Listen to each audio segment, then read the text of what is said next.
জঙ্গলের মধ্যে যেমন রেখে গেছো তেমনই আছি। কোনো সমস্যা? আমি যদি সাজগোজ করে একটু বাইরে যাই, তারা মনে করে আমি পরপুরুষের সঙ্গে আড্ডা দিতে যাচ্ছি। 6টা মাস পর আমি দেশে আইতেছি, তখন দেখবা সবকিছু ঠিক হয়ে গেছে। এ নাও টাকা, কালকে সকালে একটু তাড়াতাড়ি এসো তো। তুমি আর আমি একসঙ্গে মিলে পার্কে ঘুরতে যাব। নাদিরা কই? নাদিরা দেখছি না। বৌমা সাজুগুজু করে কই জানি গেছে, আমগো মামাই আর কোনো কথাই বৌমা শুনে না।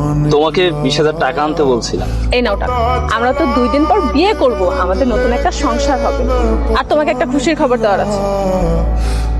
খুশির খবরটা হচ্ছে 1 সপ্তাহের মধ্যে কামাল আমাকে বলেছে 2 লাখ টাকা পাঠাবে। সে 2 লাখ টাকা পাঠালেই তাকে আমি ডিভোর্স দিয়ে তোমাকে বিয়ে করব। কি ব্যাপার, এত গুরুত্বপূর্ণ একটা কথা বলছি, তোমার চেহারা দেখে মনে হচ্ছে তুমি ভয় পাচ্ছ।